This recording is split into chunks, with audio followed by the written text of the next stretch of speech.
Here is my army for tonight's game, and it is a big one coming in at 3,120 points. This is campaign army number 3, so that's mostly Skaven, led by the mage Twiddlefingers. He's a level 2 Skaven / goblin mage. He's been upgraded with the Ring of Shielding. He also has the heroic ability that allows him to reroll 2 dice when he makes a shooting attack, take aim.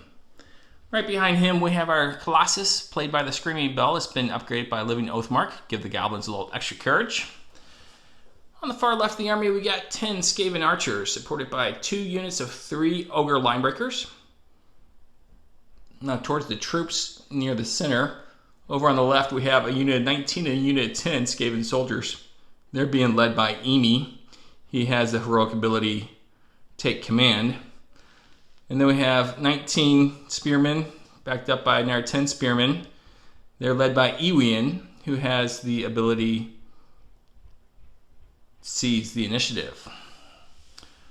Over here, known as my insurance policy, I got a level 1 Necromancer. She's going to be joining that unit of 9 skeletons there.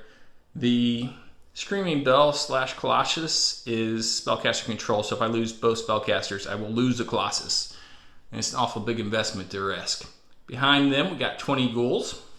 And then since this is a campaign army for Chris and he has his Knucker in it, I have 2 units of 5 skeletons to kind of tie it up if I can. Behind them, we have a Revenant Champion on Chariot, as played by that knight on the huge horse. And he's been upgraded with the Armor Star Silver and the Sword of Star Silver. All my magic items this game have come in at half price because of a campaign advantage.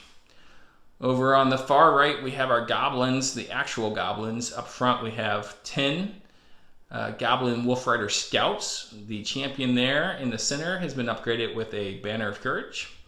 And then behind him, we have a unit of 5 Goblin Wolf Riders. Altogether, like I said, just under 3,120 points. It's going to be a big game. I'm on defense. Hopefully, I can take it to Chris and retain my territory.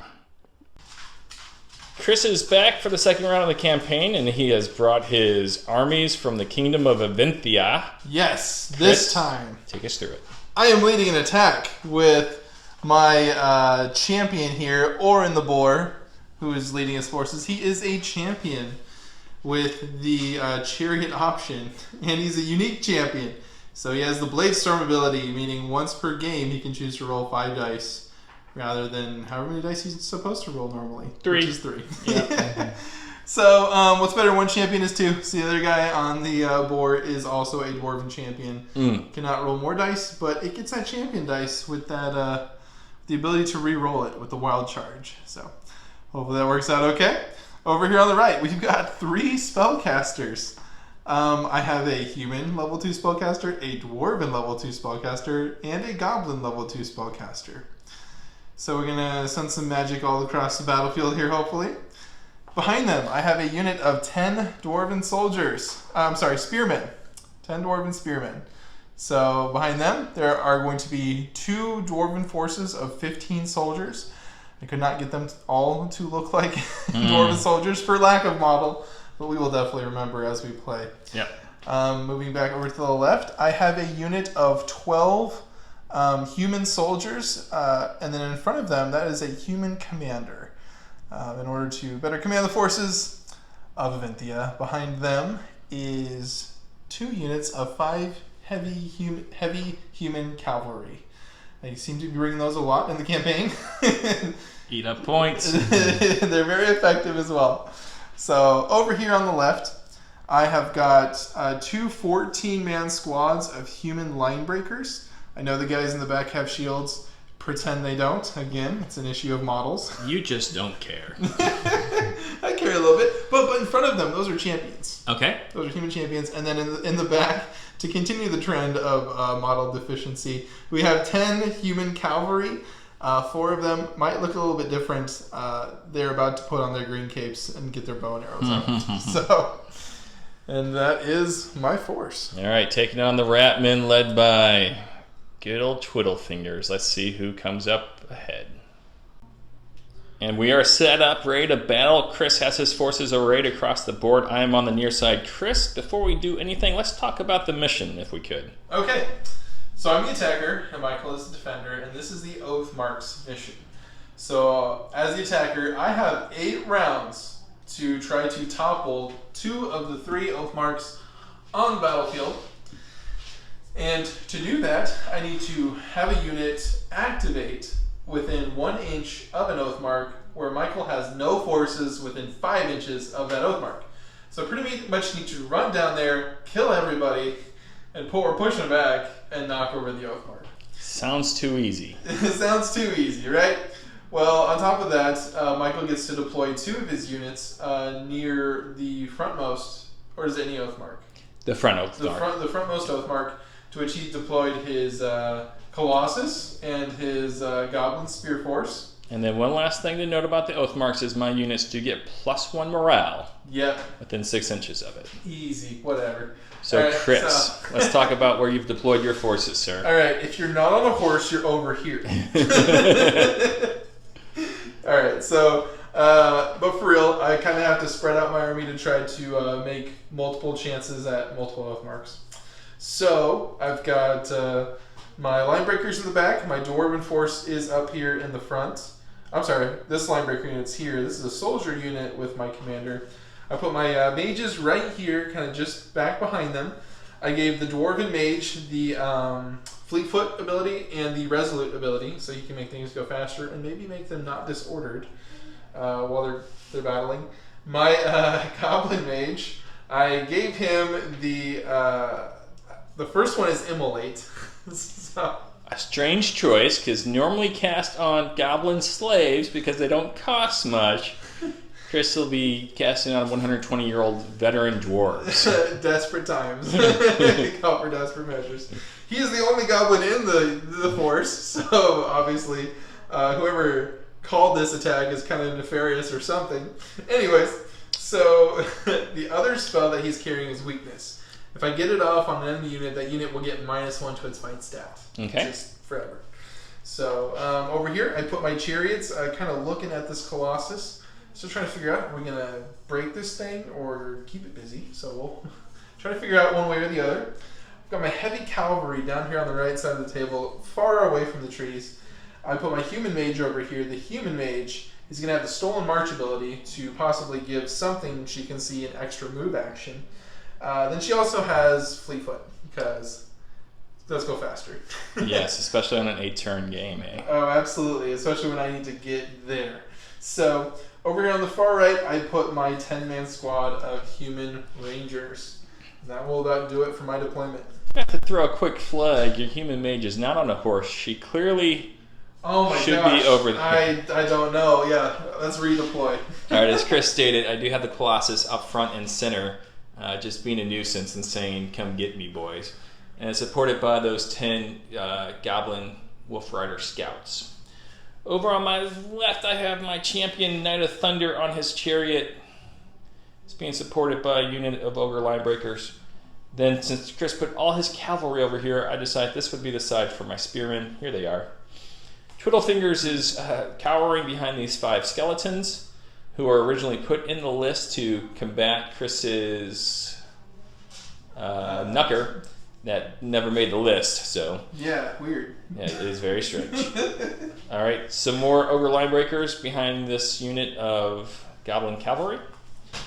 The stay alive to keep everything with Spellcaster Control alive, mainly the Colossus, Necromancer, and the Skeletons are here towards the center, and their unit of 5-man Skeletons facing towards that Oathmark, which is being guarded by 30 Goblin / Skaven soldiers, and on the right I have the ghouls looking at that terrain up there, being supported by 10 Skaven archers.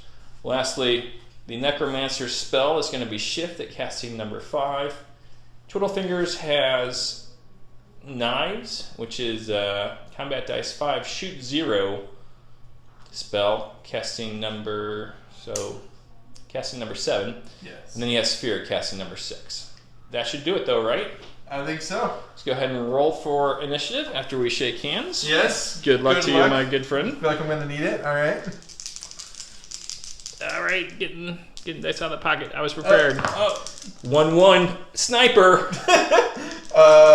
That's ridiculous. 8-2. So not only do I not win initiative, You get to take out like the commander. goodbye, Commander.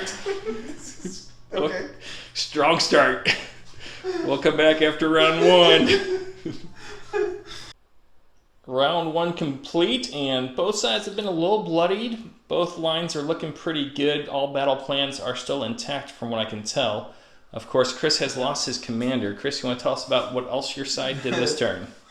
Okay, so everyone else just kind of ran forward. Thankfully, all the activations kind of worked here. I did get one spell off. I got Fleetfoot on these guys up here, but they moved forward first, just so I get vision on them.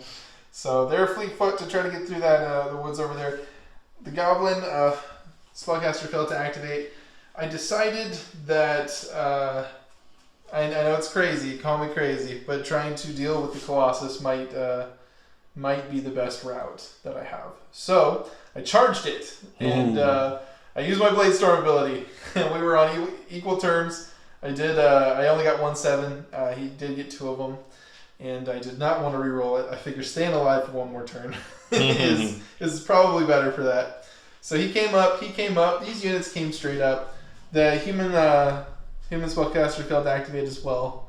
And then I moved up my cavalry, which you'll notice is my mounted rangers, which you'll notice is one short. About 7 knife dice rolls came across the table, and one hit a 10. Got a 10. So yes. Twiddle Fingers with the marksman ability was able to reroll 2 dice. One of those rolled into a 10 for me, but they passed the morale check. Otherwise, things are looking good. Knight of Thunder moved forward 10.5 inches. All my other lines are doing well. The Goblin Wolf Riders did fail their activation, but they, cowering behind the ogres makes sense. Makes sense, yeah. And some skeletons in reserve here. On the right, I did push these guys up as far as possible to ghouls so they can get in that terrain, hopefully. Maybe not. We'll see. And then the Goblin Wolf Rider Scouts did manage to fire off a volley of arrows, but did no damage to the Dwarven Spearmen who shielded. So all in all, a pretty effective turn 1 for me as, again, Chris lost his commander. We'll take it. So, Chris, roll for initiative turn 2, sir. Okay. Come on, double 1. Yeah, right. What would that be? 6-2. This time I am 4-7. So it will be you. Again. And this will be another quick round for us. We'll come back after round 2. Survey the damage. Turn 2 is complete, and the battlefield is a mess with units going everywhere, trying to destroy these Oathmarks. Chris, you want to explain kind of what happened on your side of the field? Yes. So I approached the Colossus with my other chariot and my Dwarven forces, and they did not do well in that combat. So I lost my chariot on 3 wounds from the Colossus. And then bold choice to try to reroll with the charge, right? You had Furious Charge. You needed an 8 or higher on that champion die roll. I needed 6 or higher. And I figured that I really wanted to come to the side on this cavalry, and you had Horrify, so me being disrupted would be the worst scenario possible. So I was gonna risk the damage. It made sense in my mind to be more risky in that scenario. And that was the one that charged from the flank. I had already charged your one in front of me that had one wound left. So and no wounds from him. So no. So the cavalry just kind of turned in, hopefully leaving all these guys on this side of the table in the dust in a way. We'll see how it plays out.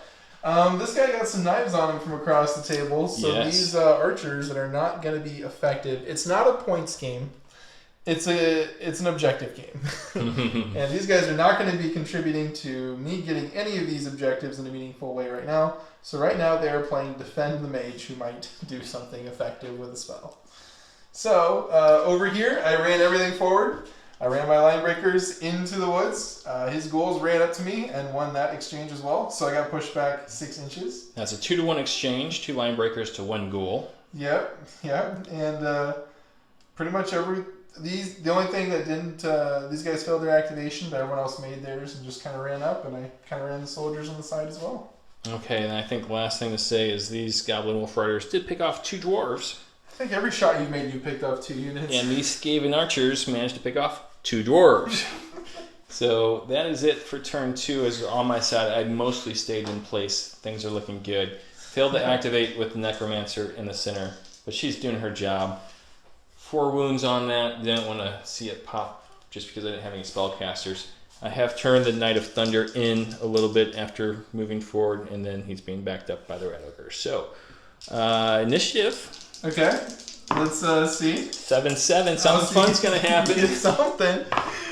We don't have initiative, so we'll come back after we get the board set and see what that 7-7 does. All right. As this is one of our less competitive games, Chris and I have decided that we're just going to record the end of each round. Yeah. Because he's super happy. I'm fine. Yeah. All right, buddy. You want to explain what happened on your side real quick? Yeah. Probably starting with your failed charge for your heavy cav. So I tried some cavalry here, and they failed their charge. They just kind of turned to not get charged themselves. Over here, I had to bring these guys in last.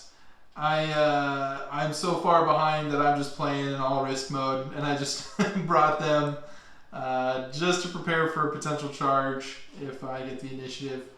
As these guys just all hung out, I moved the spearmen up to kind of cover archer fire, but also to potentially bait Michael out into a charge.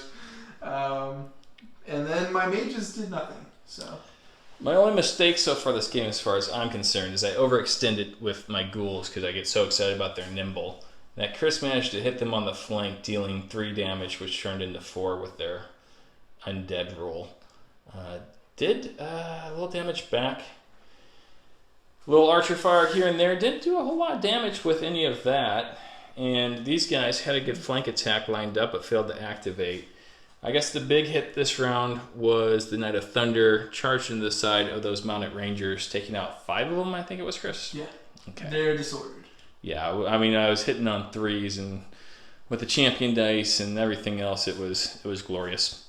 Other than that, back here, I managed to get activated and cast a shift spell. So now my commander, this is Emi, is coming towards the center to kind of shore things up as we feel like the left flank is in pretty good shape between the Rat Ogres and this detachment of spearmen. So I think that was it for turn 3, right, Chris? Yeah. Oh, last thing, I gave my Twiddle Fingers a Cloak of Discorporation because it was the most expensive thing, and I'm already so loaded to bear with magic items. So, all right, let's roll for initiative. Okay. I should say, failed to activate with the Colossus.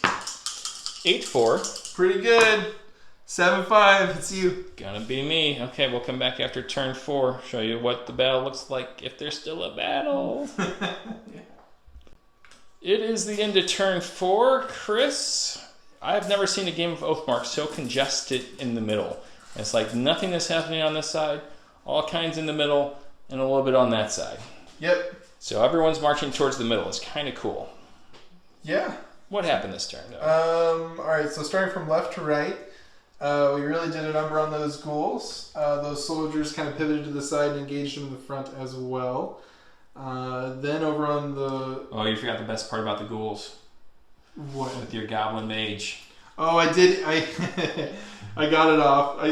It's not even a big deal, but I immolated one of my dwarven soldiers, and I got to shoot 4 dice at those ghouls, but I only hit them once. And needing 5s on 4 dice, you only got 1, so it was a 1-for-1 exchange, but it was cool. Yeah, it was the first time Immolate's ever been cast in our games. So. Flaming Dwarf tackled one of the ghouls.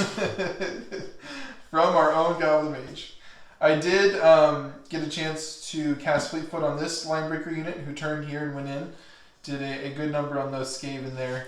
That's after these Skaven did a little number on that unit of Spearmen. Yep. So back and forth there, but yes, indeed. Made a 9 on the morale roll here and just kept them in order. Yeah.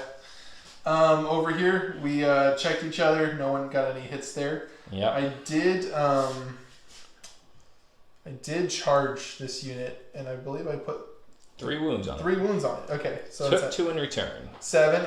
And then unfortunately, the goblins failed to deal damage. Yeah, they activated the charge and charge 4 on the side.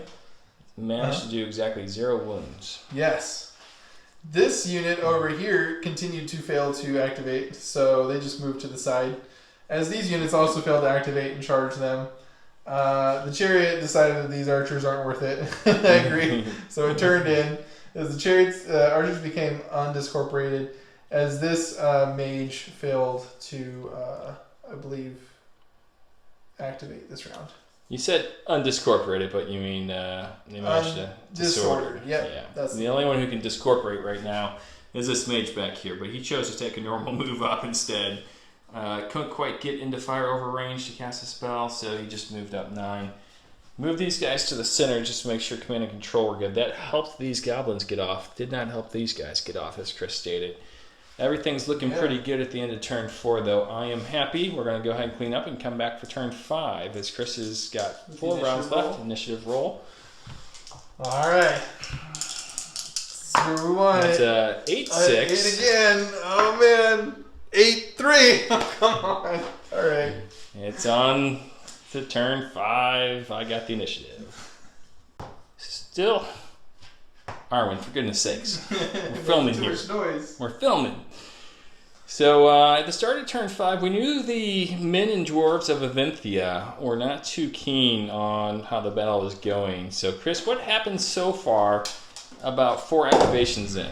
Well, I took out the Colossus. You did. And Colossus took back out those 3 cavalry, so that was good. Mutual destruction. So that went out here. Then there was this combat, which you hit like 5 times, needing like an 8 or something to hit. So I shot you twice, and then I charged in and killed like 7 dwarves altogether and disrupted them, losing none in return. Losing nothing in return. And then I came over here and I picked a fight against the Ratmen, who needed 9s to hit with 3 dice. I needed 4s to hit with 5 dice. We each dealt 3 wounds somehow with those champion dice. And with that, losing those 3 cavalry, there's just no hope for me to get the center objective. Arwen, for God's sake, stop it, girl. The cavalry needed to just get whiffed on a lot and not have anything happen, so. Yeah. So like scoring units, Chris is just kind of down to this side of the table, and I got too many forces coming in to make sure none of these Oathmarks fall. So I will accept Chris's resignation. We got a number of things to do and roll. But the forces of Night Falls managed to hang on to this territory tonight and break Chris's undefeated streak in the campaign through a very tough mission and some good dice rolls on the side. So Chris, good game. Let's come back and talk about it real quick. Okay. And then that'll be that. Thank you.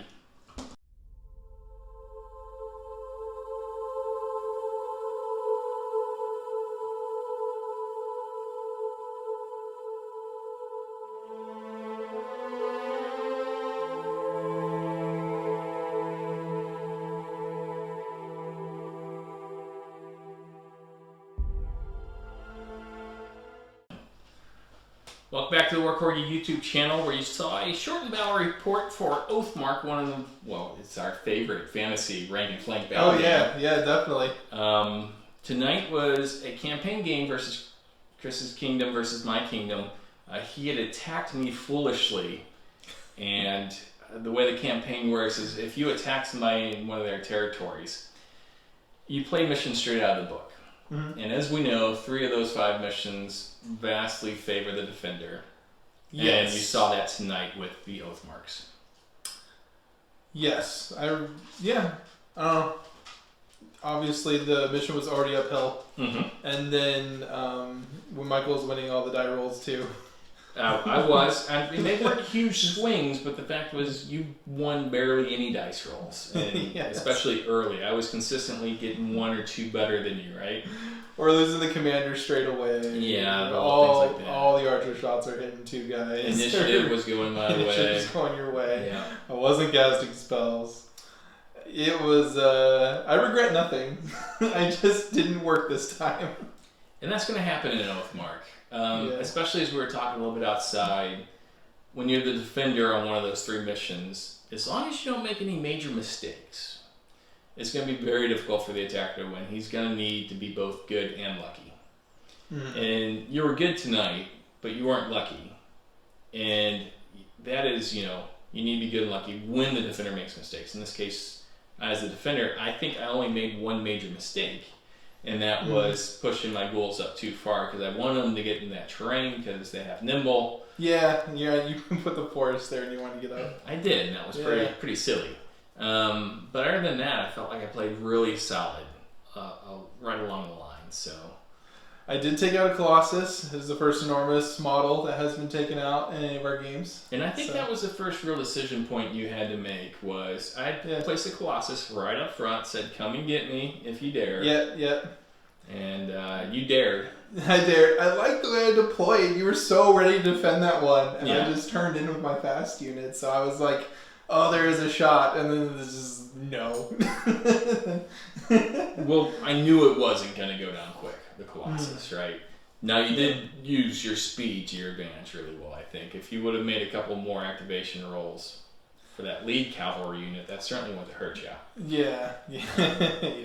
But as it was, you can see just how good heavy cavalry are. Yes. Where they are weak is they just don't have the body count. So, like when my Rat Ogres roll 2 10s and one of them is a champion dice and takes out 3 of them, that hurts. Yeah. It's hard to recover from. I wouldn't want to be a dragon and still get those 3 wounds out of nowhere. I'd be okay with that. No one wants that. No one wants that, but it definitely hurts when you only have 5 models. Yeah. And you're going to go down 2 so quick. My champion on a chariot did pretty well, but he was going up against a pretty weak unit in some mounted rangers who just couldn't do any damage to him because of his high armor, and then with their arrows it's the same. Okay. And then they agree. You know, the Skaven were solid enough on their activations and the morale that I didn't have to lose too many turns because of failed activations, so I felt pretty good about that. Yeah. Okay. So let's talk about the campaign. We are in campaign round 2. You have 5 battles this round. No, 4. Sorry. 4, yes. So we're 2 on the attack, 2 on the defense. Yeah. You first rolled into one of Jim's territories. He's playing the Elven Halfling Alliance. Yeah. And when you rolled the dice to see what the mission was, it was... Pitch battle. Mm-hmm. Yeah. And you got victory by about 150 points, if I recall. Yeah. It was still very close. It was. On the last round, so... And then, took a territory from Jim. So map-based campaign, it's really nice to see the action unfold on the campaign board. Yeah. And it was neat to see your guy, your champion on his horse, move in there. But still lots of battles to play this campaign round and the future campaign rounds. Yeah.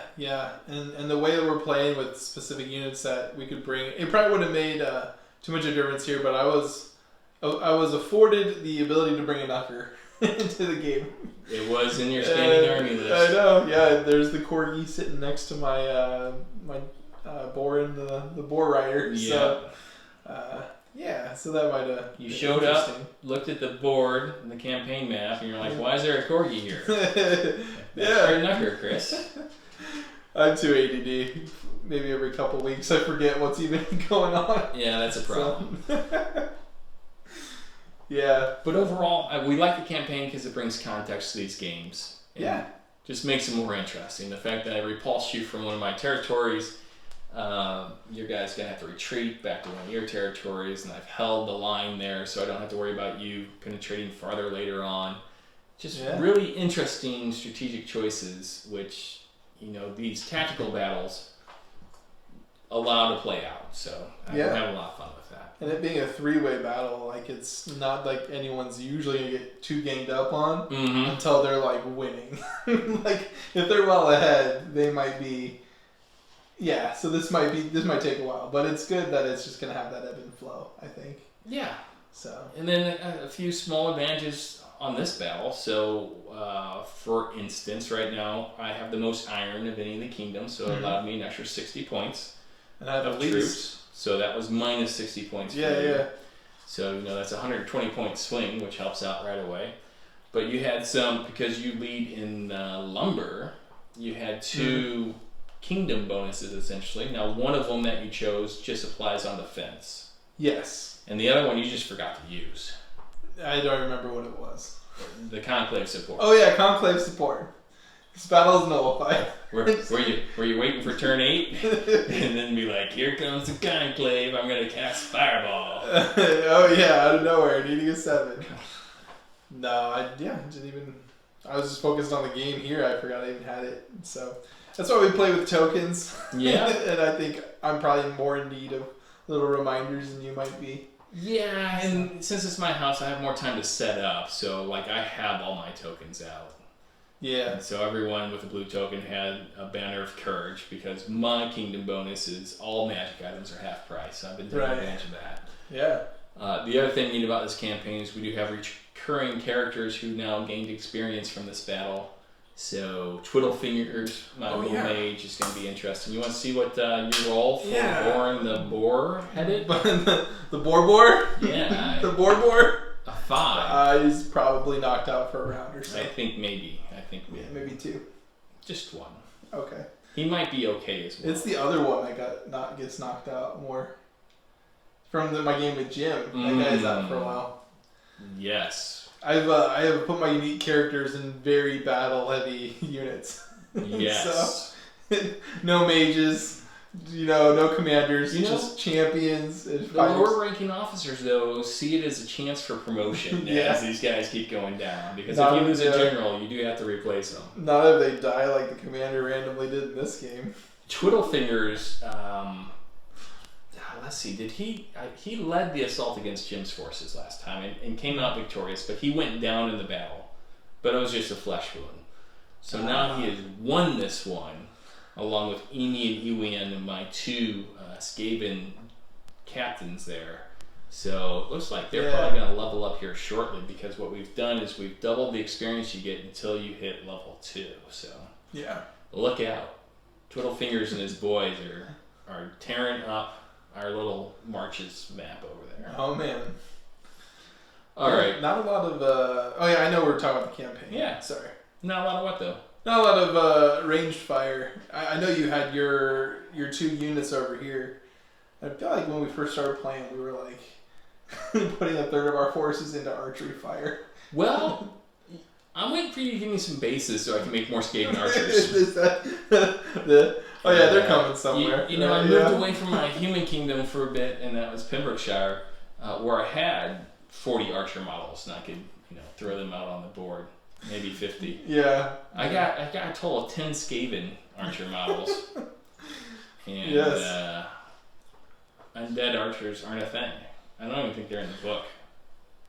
No. There's no reason to use a skeleton archer if that even existed. I don't even think there's an entry that's called skeleton archers. So I think you tore it out of your book and burned it. which is funny because it's a digital copy, and so that was a lot of money. You printed it just to burn it. So I think we'll have more archers for the Skaven in the future. Just a question of getting some bases together, and you're getting some new models, and it's all gonna be fun. We love this game. Yeah. The campaign's been fun. So. All right, I agree. The puppy dog says it's time to wrap this up. So thank you, Piper. Stop. Thank you for watching the Workhorse YouTube channel. We'll be back with more videos, all kinds of videos, playing all kinds of games these days. So stay with us. Thanks, guys. Piper.